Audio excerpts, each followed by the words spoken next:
حسین علیہ السلام سے ٹھیک پہلے کے حالات تھے، صفین سے لے کر کے اور پہلے سے لے لیجیے سے لے کر کے کربلا تک کے حالات تھے، وہ حالات جو اس چھوٹے سے خطے میں تھے وہ آج ساری دنیا پر۔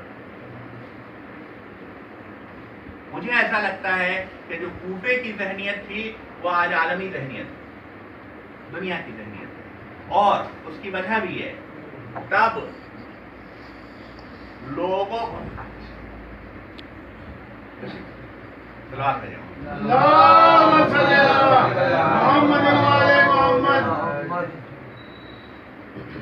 تب جتنے لوگ ایک دوسرے سے گفتگو کر سکتے تھے، بات کر سکتے تھے، پیغامات پہنچ سکتے تھے، آنا جانا ہو سکتا تھا، آج جو ہو سکتا ہے آج آپ جانتے ہیں، آج ساری دنیا کو کہا جاتا ہے ایک گاؤں ہے، ایک ولیج ہے، دنیا ایک ولیج بن چکی ہے، سب کے سب لوگ دنیا کے اوپر اگر سچ کہیں تو صرف ایک گروہ کا غلبہ غاصبانہ طاری ہے کہ نہیں؟ ہے کہ نہیں؟ ایک ملک ہے، ایک طرز فکر ہے، ایک لوٹ مچی ہے کہ جو چاہے وہ سچ ہے، جس کو چاہے وہ غلط ہے، جسے سمجھے وہ پشتنی ہے، جہاں چاہیں اس پورے خطے کو پھونک ڈالیں، ہے یا نہیں ہے؟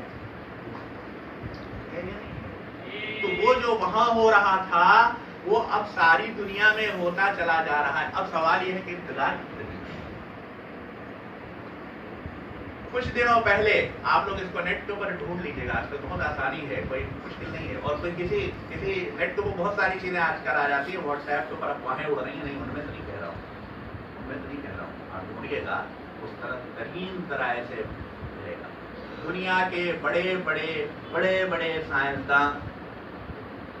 غالباً آج کے زمانے میں اگر دنیا میں کہا جائے کہ سب سے بڑے کسی سائنسداں کا نام بتا دیجئے جو آئنسٹائن اور نیوٹن وغیرہ کے برابر کی صفوں میں جانے والا ہو، تو اسٹیفن ہاکنس کا نام آتا ہے۔ اسٹیفن ہاکنس نے ابھی پچھلے سال، اور بعد میں نے تلاش کیا اس بات کو، اکیلے اسٹیفن ہاکنس نہیں، دوسرے نسبتاً کم معروف سائنسدانوں نے ان کی بات کی تصدیق کی ہے، اس بات کا اعلان کیا کہ دنیا 100 سال کے اندر قابل رہائش نہیں رہ جائے گی۔ اسٹیفن ہاکنس کہتے ہیں کہ ہم اس طرح برباد کر چکے ہیں دنیا کو کہ اگر کوئی عالمی جنگ، نیوکلیئر جنگ نہ بھی ہوئی، کوئی 2-4 ملکوں نے اگر وہ کیا تو آج ختم ہو جائے گی، کوئی مسئلہ نہیں، آج ختم کر لیجیے، 2-4 ہائیڈروجن بم وہاں سے پھینکیے، 2-4 وہاں سے پھینکیے، دنیا ختم، اس میں کوئی مسئلہ ہی نہیں ہے۔ اگر یہ نہ کیا تو صرف ماحول کی صرف انسانی ہوس کی وجہ سے جس طرح سے دنیا کو لوٹا گیا ہے، اس کی وجہ سے دنیا کا ماحول اس طرح سے بگڑ چکا کہ ان کا انداز ہے کہ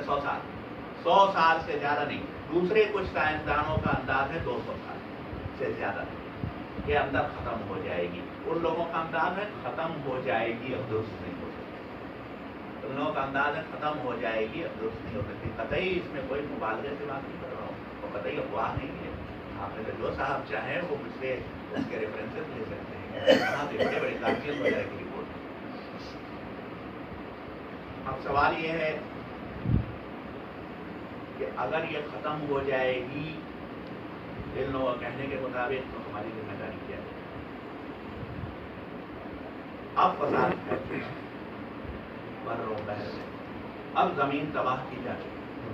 بما کسبت ایدی الناس، اس وجہ سے تباہ کی جا چکی جو انسانوں نے کمایا۔ انسان کما رہے ہیں صاحب دنیا میں، چونکہ دولت لوٹنے کی وجہ سے دنیا کو لوٹتے چلے جا رہے ہیں، اس وجہ سے کمایا، تو کمانے کی وجہ سے دنیا تباہ ہو جائے گی۔ اگر دنیا تباہ ہو جائے گی 100 سال میں اور نہیں بدل سکتی، تو ہم سب کی ذمہ داری ہے کہ ہم اپنے ہر کوشش میں اس دھارے کو کہ جو یزیدیت کا عکس ہے، کہ جو یزیدیت کی بڑی شکل ہے، اسی طرح سے یزید ایک چھوٹا ماڈل تھا، یہ اصل عمارت لگتی ہے، تو ہم اس کو روکنے کی ویسے ہی قربانیاں دے کے کوشش کریں جس کے لیے حسینی تیار تھے۔ صلوات میرے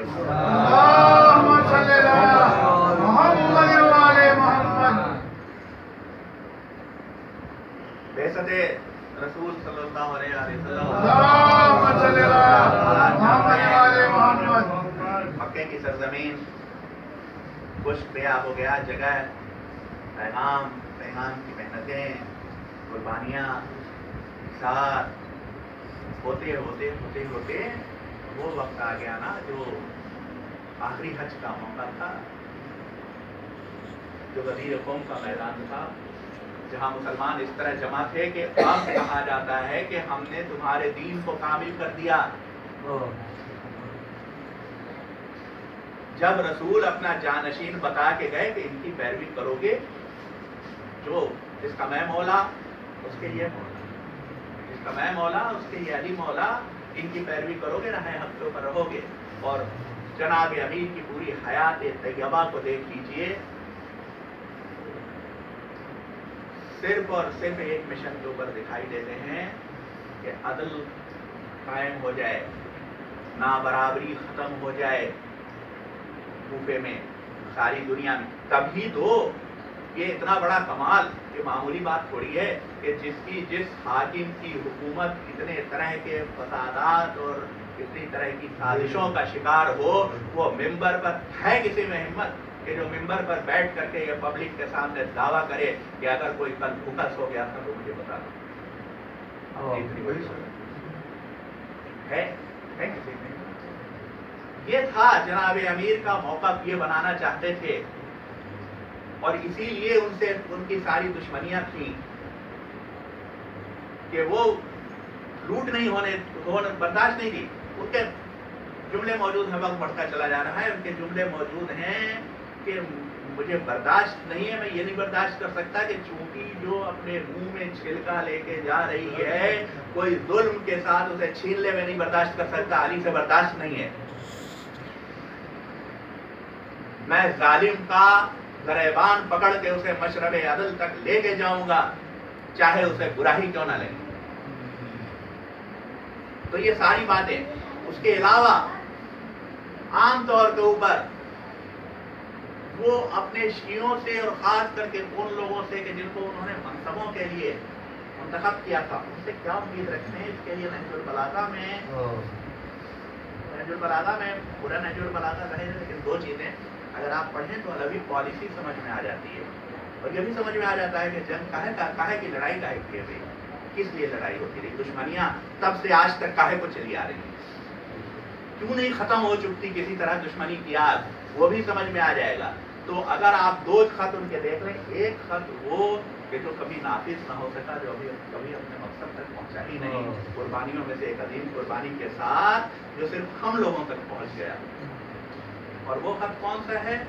جو انہوں نے حضرت مالک اشتر کو فرمان دیا تھا کہ مصر جا کے حکومت اس طرح، پڑھ لیجیے گا، موقع نہیں چلا۔ ایک خط وہ جو انہوں نے، جس کو کہا تھا اپنے منتخب ترین لوگوں میں سے کوفے کے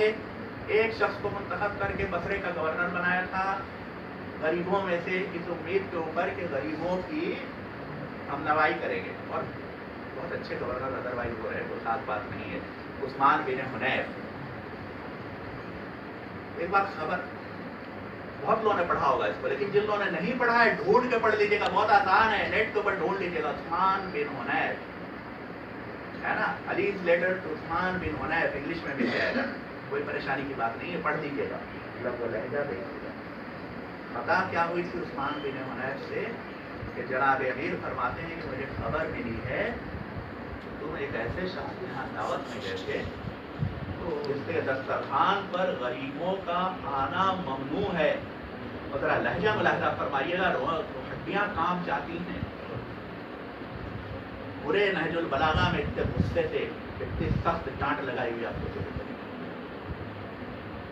تم کو صرف حنیف، تم کو اس نے صرف اس لیے بلایا تھا کہ تم گورنر ہو، اور تم چلے گئے۔ میں سمجھتا تھا کہ تم میں ایمان ہے، یہ 2 3 4 چیزیں آپ دیکھیے تو آپ کو سمجھ میں آ جائے گا کہ جناب امیر سے دشمنی کیا تھی، اور کربلا کا یہ ظلم اور یہ واقعہ اور حضرت علی اصغر علیہ السلام تک کی شہادت اور زینب و کلثوم کی چادروں کا لٹنا، یہ سب آخر کس دشمنی کی بنا کے اوپر ہوا؟ جناب امیر سے ہی تو دشمنی تھی. اسی لیے تو امام حسین السلام نے جیسا انہوں نے فرمایا، کیا بگاڑا تھا کسی کا، کس کے ساتھ کس کی کیا چیز لینی تھی جس کے لیے لوگ جنگ کرنے کے لیے آئے تھے؟ دشمنی تو یہ تھی کہ یہ علی کے بیٹے ہیں. اگر کہیں لوگوں نے ان کا کہنا ماننا شروع کیا تو یہ پھر وہی علوی نظام قائم کریں گے، اور وہ علوی نظام قائم کسی کو اس کے برداشت میں تو تھا نہیں، تو صرف یہ بہتر. تو ہمارے مولا جب ان کے پاس جب وہ وقت آ گیا کہ ان کو مدینہ چھوڑنا پڑا، ان کے تشریف لائے، کوفے سے خط آتے چلے گئے کہ آپ یہاں تشریف لائیے اور حج کو عمرے میں تبدیل کر کے میں حج سے پہلے مکہ چھوڑ کے یہاں تشریف لائے.